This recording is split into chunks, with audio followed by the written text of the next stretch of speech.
$83.96. Outside North America, call 1-205-271-2985. You can also send an email to openline@EWTN.com. Happy Monday to each and every one of you. We're off to a flying start here on Open Line Monday. 1-800-585-9396 is our toll-free number, 1-800-585-9396. If you've got a question for John Martignoni, our scriptural apologist extraordinaire, we'd love to hear from you. If you're outside the United States and Canada, your number is 1-205-271-2985, and we'll put you straight to the front of the line at 1-205-271-2985, or you can send us an email, openline@EWTN.com. I'm Jack Williams, the lovely and talented Elena Rodriguez spinning the dials behind the glass, producing the program, and your call screener is Mr. Matt Gubensky. Our host, as he is every Monday, the president of the Bible Christian Society, the president and founder of the Bible Christian. I saw you furrowing your brow. The president and founder of the Bible Christian Society, the director of the Office of the New Evangelization and Stewardship for the Diocese of Birmingham in Alabama, and you do a little maintenance work for the city of McCalla on the side or anything like that? Well, I do have a road in the neighborhood that I've adopted, and it's our Martignoni family road to clean up. So, okay, well, there you go. Good job out of you. John Martignoni, our scriptural apologist extraordinaire, is in the house. How have you been? Doing all right. Hot enough for you? Had to weather another weekend. I just hate those weekends. But we got through it, and we're back to the work week, and my kids are all excited because school starts Thursday, and you know how excited they are for that. School starts today for some kids. Yes. Yeah, that's Birmingham and private schools versus the county schools. You know, when you and I went to school, it was Memorial Day to Labor Day. Yeah, I know. Or Labor Day to Memorial Day. It's America was a better place, I'm just saying. They have more time in the school, yet less results to show for it. Yeah, I agree. We've got an email here from, an unknown emailer has sent you an email that said, if a pregnant woman's pregnancy is in distress, for example, she's hemorrhaging and calling 911, is there any way to baptize the baby who is in danger of death? Well, no, the thing is you'd have to have the baby, you have to be able to put water on the baby's forehead, at least. So, no, as long as the baby is inside mama, there is not a way to do that. However, in a situation like this, if a woman's pregnancy is in distress, then if the baby shows distress as well, then they are going to immediately get the baby out with an emergency C-section. And I know this from experience. Our first child, Janelle, my wife, had developed placenta previa, which was, I think the placenta, it pulls away from the uterus and it causes bleeding, and the bleeding causes early contractions, etc. And so she was in the hospital a couple times before she delivered, and then we had to take her. It was 4 weeks before the delivery due date, and she started having contractions. We had to rush her to the emergency room, and within a few minutes, we had a bouncing baby boy because they did an emergency C-section because her pregnancy was in distress. So, and if there is any threat to the child's life, then you could have a priest or the parents themselves could go ahead and baptize the baby once that emergency C-section is done. So that is what you would need to wait for in that situation. But again, if the child's life is in danger, they're going to get the baby out of mama pronto, and you have at that moment the opportunity to baptize the baby. And I think she may have been talking about a situation where help was dicey as to whether or not they would arrive before that situation came. But I think it should be noted that God provides a mechanism of salvation for every soul to which he breathes life into. And yes, sometimes by means only known to him. That is correct. There are the ordinary means of salvation, and there are what the church calls the extraordinary means of salvation, and those ways are known only unto God. But basically, what it is we don't tell God who he can and cannot save. And so the church says that, God being a God of justice, and that God says in 1 Timothy 2:4 that he wants all men to be saved and come to the knowledge of the truth, that God then, being a just God, must provide some means by which salvation is available to all. Even though, we may not know how, there may be some extraordinary means through which God can work other than baptism and the sacraments, which would be the ordinary means. Marie writes in, if an Eastern Orthodox Catholic wants to marry a Roman Catholic, where are they supposed to be married? Well, an Eastern Orthodox Catholic, I would imagine it wouldn't matter in that case, either in the Eastern Orthodox Church. Well, I'm thinking Eastern Rite Catholic. Now I know the protocol for Eastern Rite Catholicism versus Roman Catholicism is that the right of the groom is given place of preference. Okay. But Orthodox, Eastern Orthodox ballgame. I had a friend who is Russian Orthodox, grew up Russian Orthodox. She married a Catholic. They got married in the Russian Orthodox Church up in Philadelphia. So, and you would probably need to check with your bishop to, the Catholic needs to check with their bishop to make sure that everything's good in terms of getting a dispensation, thank you, to do that. But there shouldn't be any problem because the Orthodox have the 7 sacraments like we have. They have a valid priestly orders and so forth and so on. So it shouldn't be that much of a difficulty. But there is no set place that, if you marry a Russian Orthodox, you have to get married in the Russian church versus the Catholic. That would, again, depend on the situation, but it wouldn't be a problem for the marriage to occur in a Catholic church. And after checking with the bishop, I foresee very little, if any, problem of there being with there being the marriage in the Orthodox church either. Just getting started on an open line Monday. John Martignoni, our scriptural apologist extraordinaire, is in the house. Our number's 1-800-585-9396. A couple lines open. Grab them while they're available. 1-800-585-9396. Open line Monday with John Martignoni.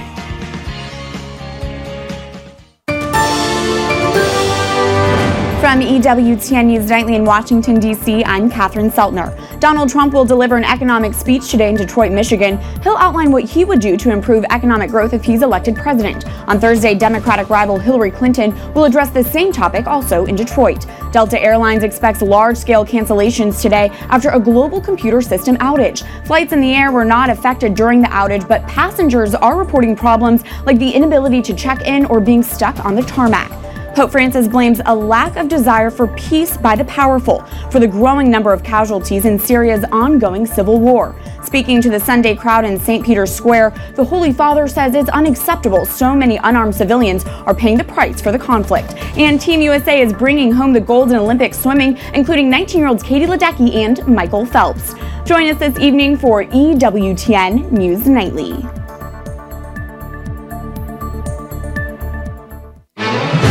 Podcasts of Open Line are available within 24 hours of live broadcast.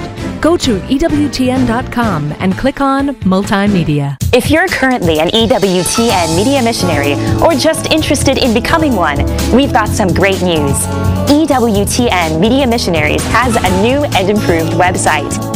EWTNmissionaries.com, designed with you in mind. Our new site is loaded with great features and it's easy to navigate. There are so many different ways that you can help EWTN. Join us in sharing the eternal word with the world. Visit EWTNmissionaries.com today. This is Cardinal Sean O'Malley, Archbishop of Boston, Massachusetts. This is Marcus Grodi, host of The Journey Home. Hello, this is Archbishop Joseph Tobin of the Archdiocese of Indianapolis. You're listening to EWTN, the Global Catholic Radio Network. This is Open Line on the EWTN Global Catholic Radio Network. If you have a question or comment, call 1-800-585-9396. Outside North America, call 1-205-271-2985 or send an email to openline@ewtn.com. Still have a line open at 1-800-585-9396 with your questions for our scriptural apologist, John Martignoni. If you've got a question about the Catholic faith, if you're in dialogue with someone who's asked you a question that you can't answer, now is your opportunity. 1-800-585-9396. Our leadoff hitter today is Cynthia in Seattle, Washington, listening to EWTN on Sacred Heart Radio. Cynthia, you're on with John Martignoni. Thank you.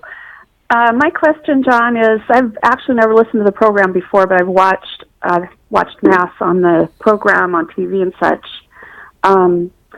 I was raised Catholic, went to First Communion. When I was 28, I got married, a non-Catholic, so I haven't been in the faith. But now I'm 58, and it's one of the biggest regrets I've had, and I've just felt like a Catholic, and I just have never let it go. I did not raise my kids Catholic, and I'm just so guilt-ridden about that and horribly regretful. I would like to return to the faith. What do you think? Well, Cynthia, your story is not an uncommon story. So just know that is a lot of Catholics have gone through the process. I was born and raised Catholic. I made it through high school, but I tell people when I stepped onto the college campus at the University of Alabama, I stepped right out of the church.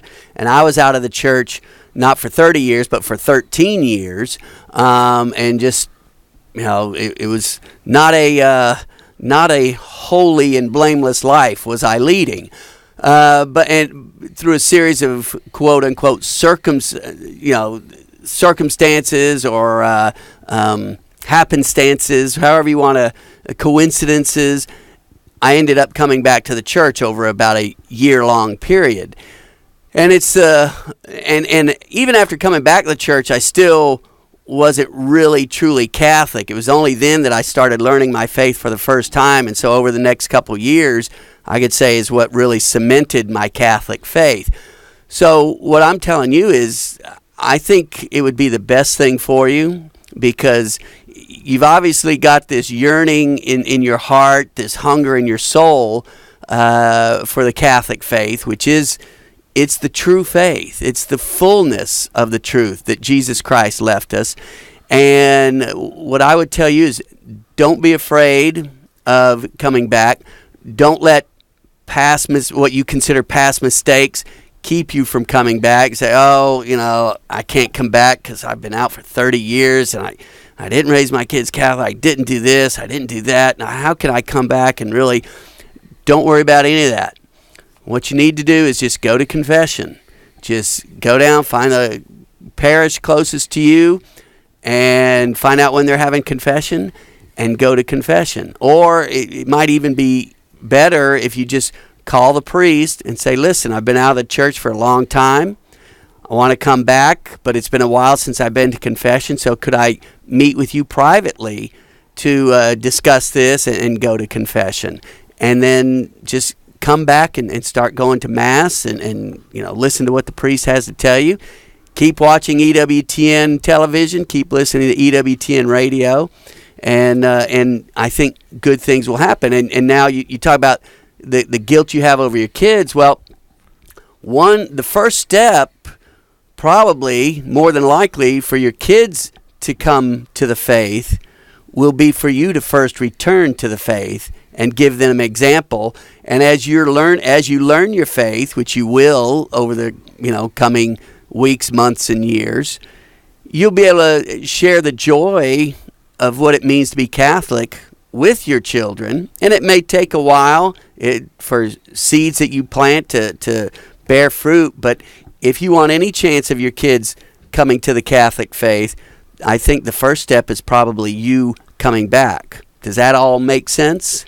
Yes, and my husband is, we're still married after all these years, and everything's great and wonderful. It's just that part of my life is just, I've never been comfortable in another church, really, and it's, he's even willing to, go to classes and whatnot. Would that be allowed? Oh, absolutely. What I would suggest is, especially right now, is the time when RCIA programs. Those are what they would call in a Baptist church convert classes. It's the Rite of Christian Initiation for Adults, RCIA. So if you find a parish close by, ask them about their RCIA program when it's starting. And what it does, when you get into the program, and you can emphasize this with your husband, because people say, well, I'd like to find out more before I make a commitment. Well, when you sign up for RCIA, you're not saying, I'm going to become Catholic. You're saying, I'm interested in learning more with the potential of me becoming Catholic. And then a few months down the road, there will be a point after you've had a certain amount of instruction where the church will say, okay, now's the time to make a decision. Do you want to follow through and become Catholic this Easter, or not? And so he's got time to think about it to make a decision. So I would say get with the RCIA program, and it's good for you too, because obviously there's a lot about the church that you didn't learn, and it's been a while since you've been in the church, so it would be good for you to sign up and attend RCIA programs with him. But for you in particular, you really need to go, and I would say probably the best thing would be to meet with the pastor and just tell him your situation. Say, I want to come back to the church. I want to go to confession and start coming to Mass every Sunday. Okay? It's wonderful. Thank you so much. I think you're right. I think there's a lot of people out there, and that this conversation hopefully maybe helps somebody else that was just scared and waiting for, what do I do? So you need that little nudge. Much. Yes, thank you. All right, very thank welcome. you. Bye-bye. Bye. Thanks, Cynthia. Appreciate the phone call. 1-800-585-9396 is our toll-free number.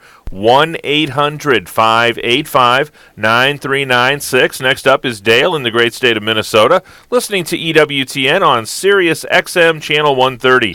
Dale, you're on with John Martignoni. Yes, sir. Yes, Dale, go ahead. I had a question. I know in Genesis it talks about, I think it's the snake or the devil biting at the woman's heel. Yes. Is that a Genesis? Genesis 3:15. Okay. Now come up to the present day. Is that still, I don't know what the word would be. Does that still happen, or is that just in that reading and then that was the end of it? Okay. Or is that a continual? Well, basically, it's ongoing, but it has had its preeminent fulfillment in the death and resurrection, particularly the resurrection of Jesus Christ.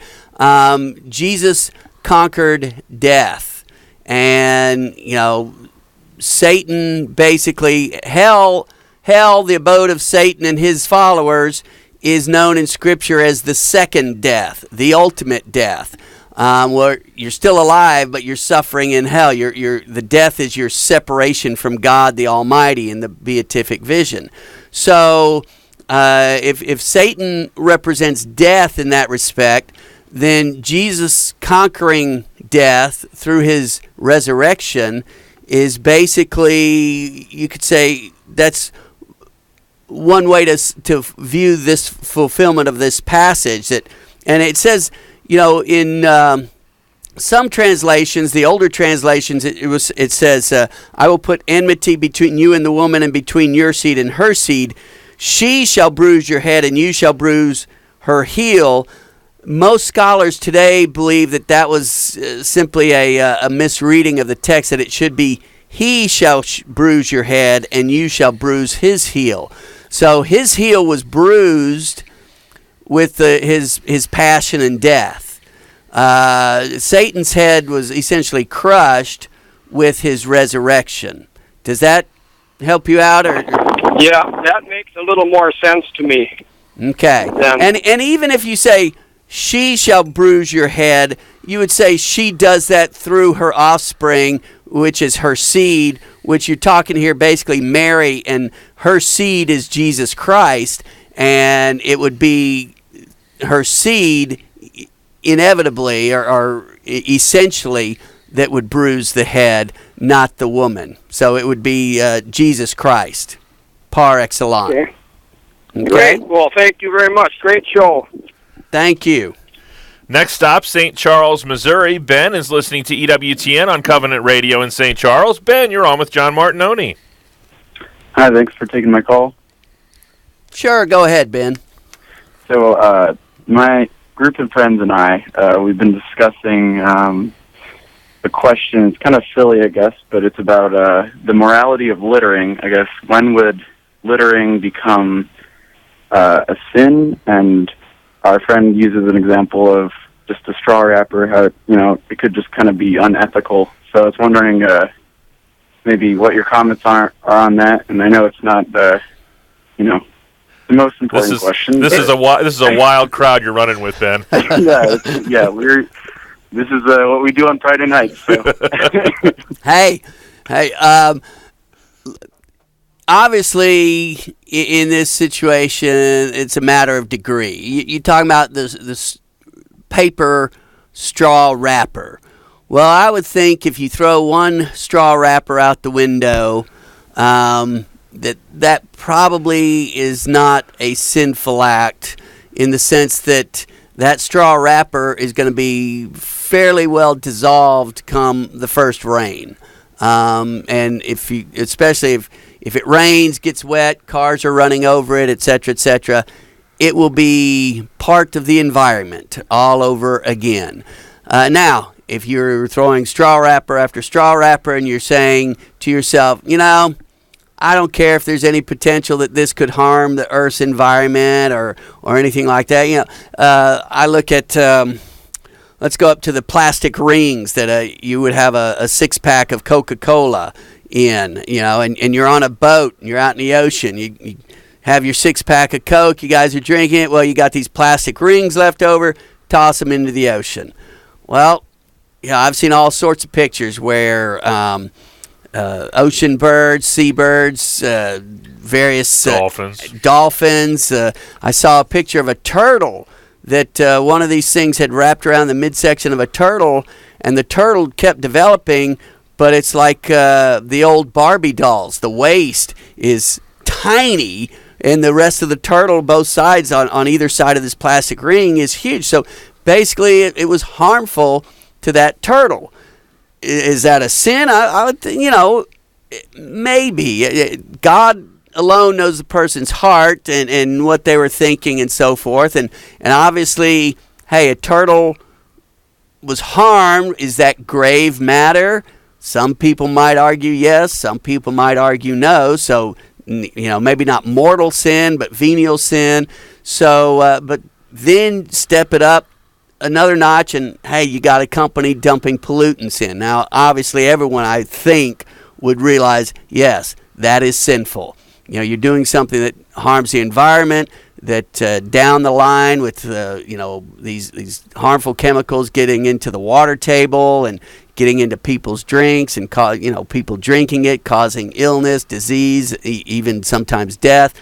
Obviously, that's sinful. But the question is, you've asked it, there's such a wide spectrum here. I'd say at the lower end of the spectrum, probably not sinful, as long as you're, again, not making it a habit, and this is something that, is easily biodegradable. A banana peel, you toss it out there, well, the ants will get the banana peel. It'll be broken down, so you're feeding the ants. And along that spectrum, there's no hard and fast, yes, this is where it becomes a sin, this is where it's not a sin. You just kind of have to go with, hey, what's in my heart, what's in my mind, and take it from there. Couple lines open for you at 1-800-585-9396. Toll free anywhere in North America. Open line Monday with John Martignoni.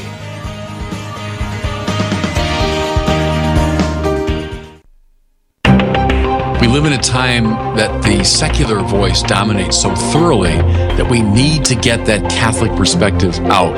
Friends, this is Bishop Robert Barron with some great news. You can now hear my weekly Word on Fire show here on EWTN. Listen in as I discuss topics related to faith and culture every Wednesday at 10:30 a.m. Eastern on the EWTN Global Catholic Radio Network. Live truth. Live Catholic.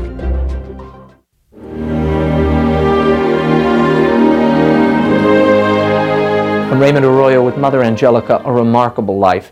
In the year 1943, young Rita Rizzo, Mother Angelica, was suffering from such terrible stomach maladies, she braved a blizzard to come here, to the home of Rhoda Wise. Now, Miss Wise was a local mystic in Canton, Ohio, and a purported healer.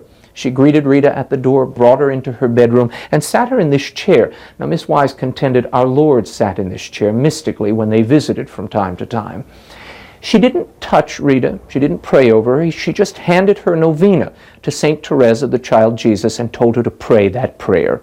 9 days later, young Rita's stomach symptoms vanished, and thus began a lifelong love affair with God and untold works. Stay with EWTN as we celebrate the life and legacy of Mother Angelica.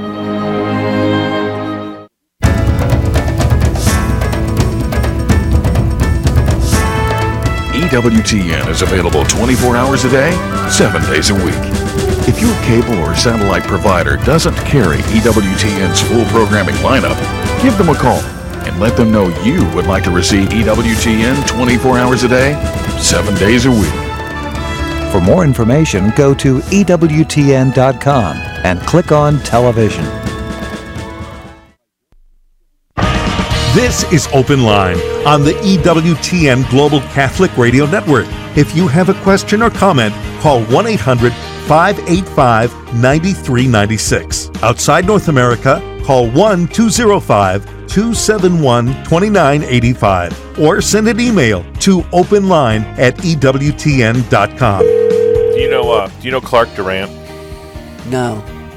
Neither do I, but if you watch The Journey Home tonight with Marcus Grodi, you'll know him by the end of the program. He's a former Presbyterian who turned Episcopalian and eventually found his way home to the Catholic Church, and he'll share his story tonight with Marcus Grodi on my favorite program, The Journey Home, tonight at 8 Eastern right here on EWTN Radio and television.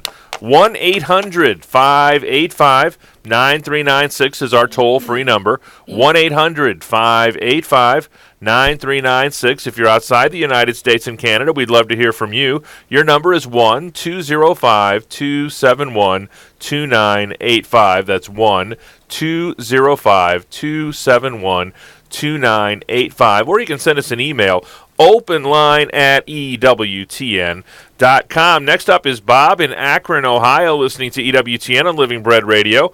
Bob, what's your question today for John Martignoni? Yes, my question is, how many times can you receive the Blessed Sacrament during a day? If I know, I've been told that you can receive it for different purposes, but the question is, at one time I was told that you could receive it twice for the same purpose, and other times I've been told you cannot. Well, as I understand it, the canon law states that you can receive the Eucharist twice in any given day, but the second time it would have to be, let's say you go to a communion service on a Saturday morning, and then that night you go to the vigil mass or to the anticipated mass for Sunday.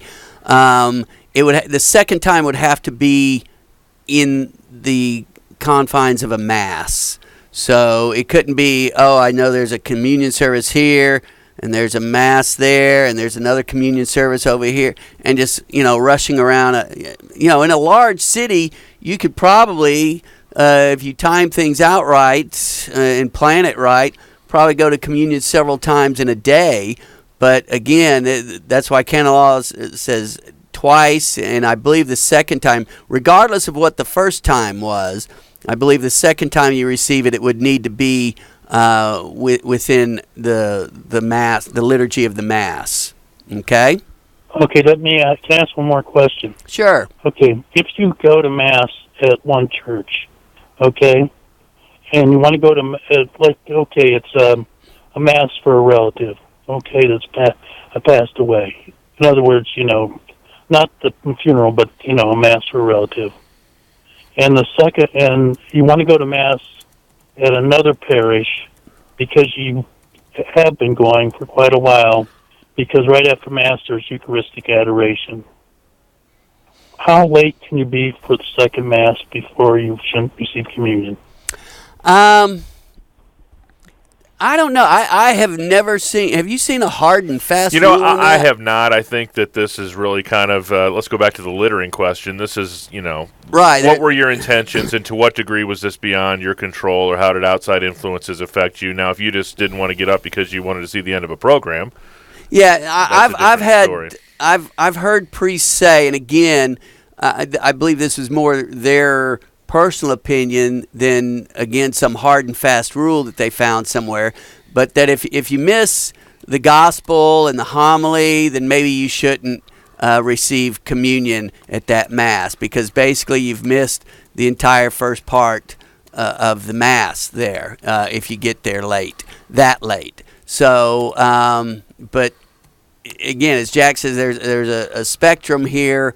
Was it your fault? You're going to Mass and there's a car accident on the interstate and you end up being 20 minutes late. Well, at some parishes, 20 minutes late, you're well into the liturgy of the Eucharist. Other parishes, you're 20 minutes late. They're just starting the readings for the liturgy of the Word.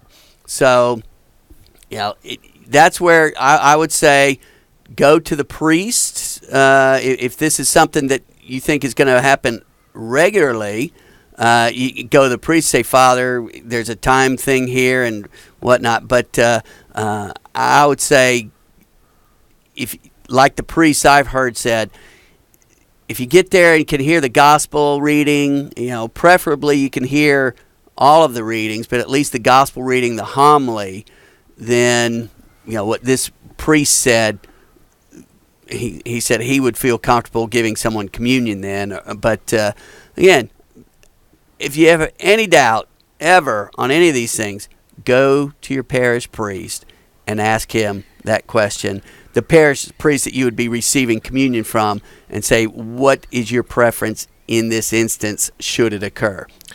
We'll head now to Elena's old stomping ground, Raytown, Missouri. Martha's in Raytown, listening on AM 1090. Martha, you're on with John Martignoni. Hi. My question is, if the priest absolves people from venial sins right before communion at Mass, how come people still need to go to confession after they've already been absolved? Okay, well, the priest doesn't absolve anyone before communion at the Mass. You have the Confiteor, where, by saying the Confiteor, it's, I don't know if that's where, I know when you receive communion, as I understand it, that your venial sins are forgiven, but the reason you go to confession regardless is because you receive grace in confession. So you don't go and confess sins that, I've had this one forgiven and this one forgiven. You go and you go to confession and you say, bless me, Father, bless me, Father, for I've sinned. It's been 4 weeks, 5 weeks since my last confession. And even though you have had sins forgiven at the Masses, you still go and confess those sins, because, again, by confessing the sins, you help yourself from a purely physical and human point of view, psychological point of view, to not commit those sins again. But then from the spiritual, supernatural point of view, you receive grace for confessing those sins, which helps you to lead a more holy life and gives you strength to avoid committing those sins again. Because that's all part of it. Confession is, when you go and confess sins, you should have made a commitment in your mind and heart and soul that I'm going to confess these sins, and by golly, I am going to do all in my power by the grace of God to not commit these sins again. So that's why you go to confession, to get that grace. Okay? Okay. Now, does confession scare you? Sometimes. Yeah, I understand. I understand. It can be scary, especially when you've committed a sin that you like, oh, I don't want anybody to know about that. But that's where that helps you come in and grow in humility and grow closer to Christ by confessing those types of sins. Thanks so much. Okay. Appreciate the phone call. 1-800-585-9396 is our toll-free number. Deacon Diego is in Peoria, Illinois, listening on St. Bernadette Radio. Deacon, you're on with John Martignoni. Hey, John. Great to talk with you. Same here, Deacon. Hey, thank you very much for your ministry. I've learned quite a bit over the years. But I did hear a little bit of an error here earlier when you were talking about the ecology of the plastic rings. I've been associated with the plastics industry for 15, 20 years now, and it's been about near the time I started that all companies went to biodegradable plastic rings to eliminate that problem with any kind of wildlife. So I know those stories just hang on, but there's probably nothing in existence right now of those plastic rings that would do that. Well, excellent. In the years has become very responsible in that area. Yeah. Well, I appreciate you calling. Let me ask you this. How long does it take for the plastic to biodegrade? Most of the ones used now are anywhere from 90 to 100 days. 3 to 6 months is what almost all of them are now. Okay, so we wouldn't get that Barbie doll turtle effect anymore. No, those would have to be very, very old pictures. And yes, some of the old ones when they first came out, and I have to admit, many folks in the plastics industry are very ashamed that they had not given thought to that, of what would happen. But as that became known, they were very quick to adjust the composition. And, of course, as technology moves on, we're able to figure ways to have them much more biodegradable, yet still hold a six-pack or whatever together for sufficient time. Well, I appreciate the call. You've done your industry a service here. And that's the thing, like you said, that I'm sure no one in the plastic industry said, hey, we're going to come up with these plastic rings to hold Coke bottles or Dr. Pepper or Pepsi or whatever, and we don't care of the impact of the environment.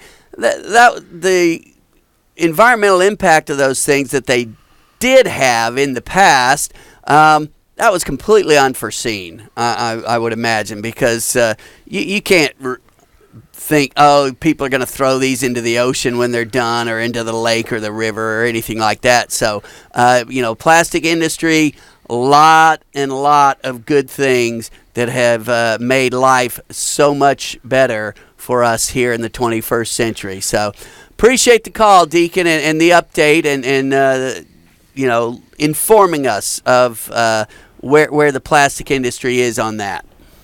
All right, blessings in all you do. Well, thanks, you. Deacon. Appreciate the phone call. Do you have a color TV? I have a color TV. Okay. We need to get you completely both feet in the 21st century here. Well, how are we going to do that? I don't know, but you're not up to date on your plastics technology, and and I don't have a smartphone. I'm a little concerned. So I don't have a smartphone, and that one you will have to. My phone will have to break, and the only option I have, because they no longer offer anything but smartphones. So Jack's already plotting. Duly noted. So 1-800-585-9396 is our toll-free number. A couple lines open for you at 1-800-585-9396. Plenty of time left for your calls for John Martignoni, EWTN's Open Line Monday.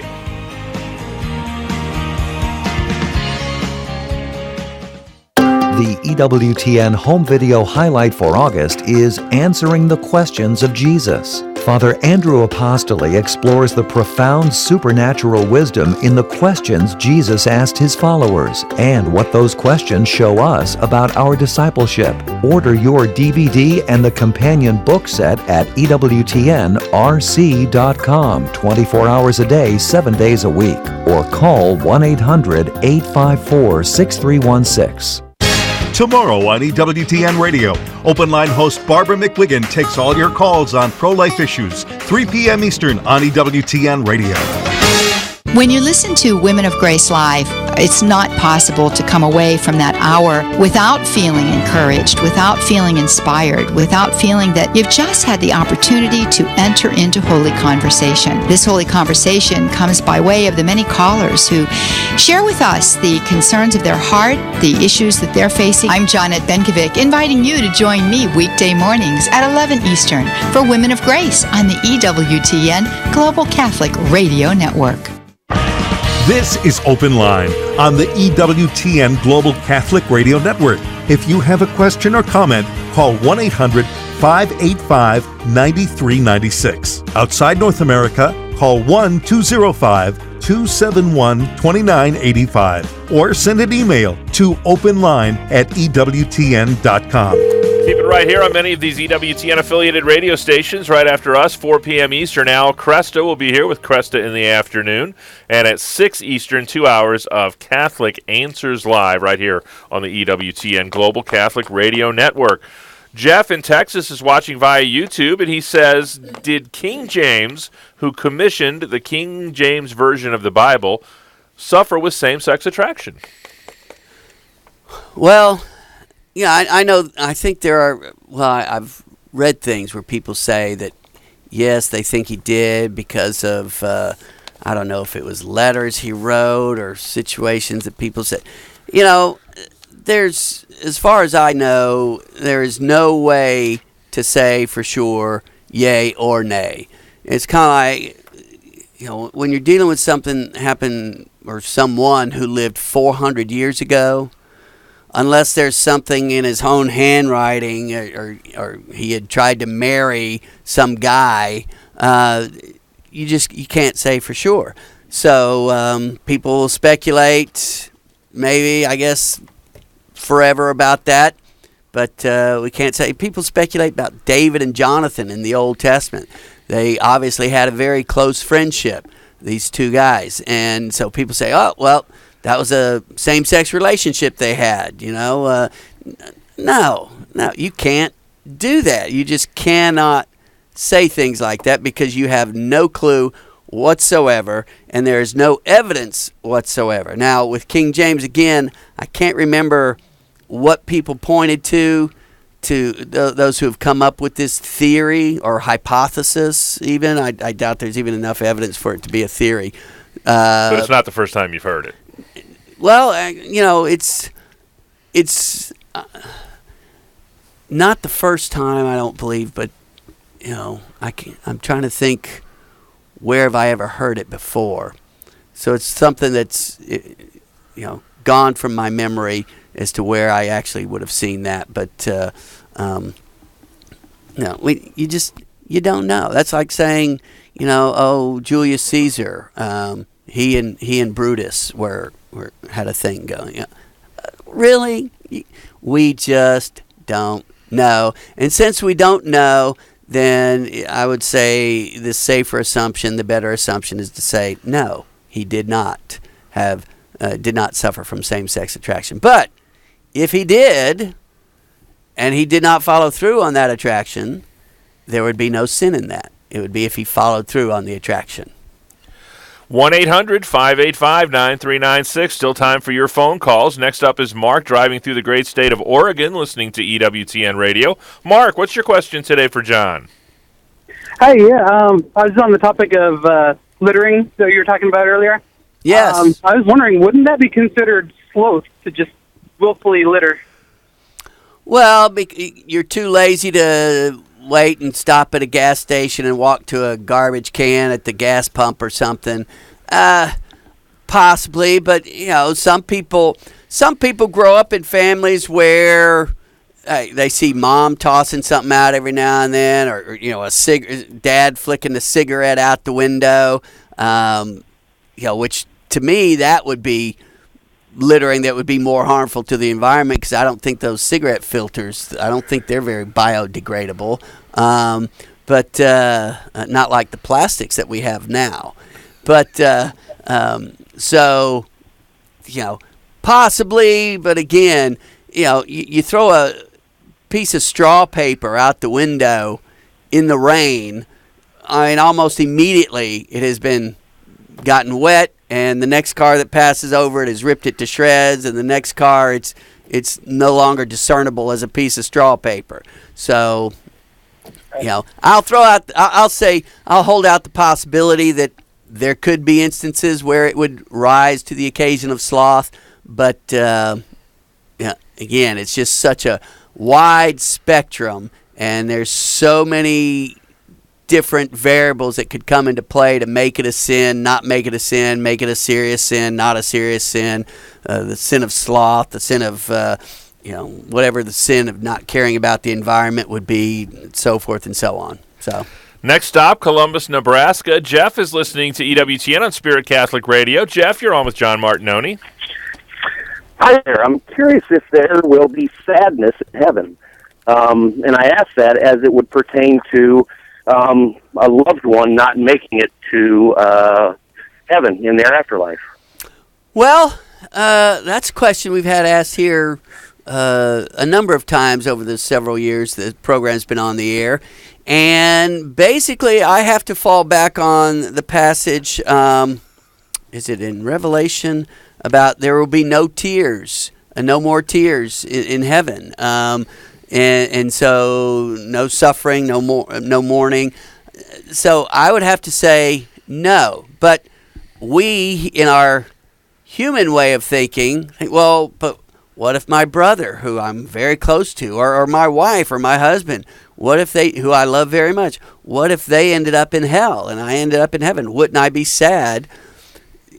Well, all I can say is in heaven, you are perfectly in tune with the will of God, and you're there. You see God face to face. You're partaking of the beatific vision.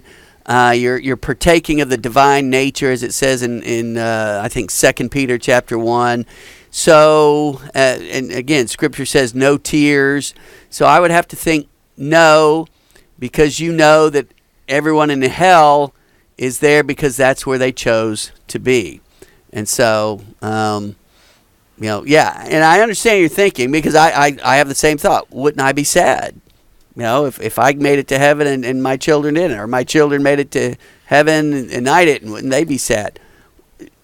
You would think, yes, you would be sad, but again, you just have to have faith that God's will be done, and you're partaking of the beatific vision. No tears any longer in heaven, no pain. So I would have to say no, and you just got to go on faith with that. Next stop, Indianapolis, Indiana. Ralph is listening to EWTN on Catholic Radio Indy. Ralph, what's your question today for John? I just wanted to know what kind of defenses we had against Gnosticism. A friend of mine asked me about it and said, well, that's a Gnostic. When I said that we seek the truth wherever we find it, he said, well, that's a Gnostic principle. And, I mean, who's to say the Gnostics aren't right and the Catholics are wrong? So I was wondering what kind of resources and what kind of defense that I could, how I could approach that with him. Okay. Well, first, I think your friend would need to get some materials to educate him on exactly what Gnosticism is. Gnosticism was more of a mystery religion, that there were these mysteries that only certain people who had certain knowledge could ascertain these mysteries and be, part of the core of this mystery religion. So, because Jesus says in John 14, I am the way, the truth, and the life. So if you're seeking truth, you're seeking Jesus. And that's Christianity there. All of Christianity is continually seeking truth wherever it is. Because wherever truth is, that's where Jesus is. Whether it's truth in biology, truth in mathematics, truth in religion and theology, that it's all truth. You have the same author for all truth, God Almighty, Father, Son, and Holy Spirit. I would say go to newadvent.org. Wonderful website, newadvent.org. At the top, you'll see the letters A through Z. Click on G for Gnosticism and scroll down. It's just like it's the Catholic Encyclopedia that's there. Scroll down to Gnosticism. They're going to have an article on it that's going to tell you all about Gnosticism, what it is, probably how it was combated, and so forth and so on. If you want further resources after that, then go to Catholic.com, and that's Catholic Answers website, and just go to their search engine and type in Gnostic or Gnosticism, and I guarantee you a number of maybe audio resources, written resources, articles, maybe pamphlets will pop up that you can scroll through and pick out, okay, let's listen to this or let's read that. But there should be plenty of materials there as well on the topic. And get the materials, get it laid out. But I'd start with newadvent.org, the article on Gnosticism there, and let your friend, after you read it, let your friend read it so he can understand exactly what Gnosticism is. Okay? Is that helpful? Would I be able to find any kind of resources on, because he posed this to me as well. He said, I'd like to find, he wanted me to find proof outside, I guess, from a non-biased source, supporting the reality of the Gospels in the Old Testament. Yeah, there were... There's all sorts of secular historical accounts of Jesus. Yes, that support the Gospels. Roman accounts of Jesus. You have, the early church fathers. You may say they're biased because they're Catholic, they're Christian, but the early church fathers, in their writings in the first couple hundred years after Jesus, they basically reproduce almost the entire New Testament in their writings. And these are guys writing from different places at different times, showing that, hey, these Gospels were, at least the way we have them now is the way they were written. And then you have, various historical sources that say this happened, that happened, that corroborate what's in the Gospels. I would say go to Catholic.com and type in historicity. It's like historic with I-T-Y added. Historicity of the Gospels. And they'll give you a lot of information, I bet, on things that can historically validate the Gospels from non-Christian sources. Do you know any other good websites? BibleChristianSociety.com, but not for historical stuff, but just for things about explaining and defending the Catholic faith. Can a working stiff like me afford the stuff there? It's all free, Jack. It's free. One. I'm going to give the phone number out with 30 seconds left in the program. How am I doing? On behalf of our host, John Martignoni, our producer, Elena Rodriguez, and our call screener, Matt Gubensky, I'm Jack Williams, back at it tomorrow with our pro-life warrior, Barbara McGuigan. Until then, God bless.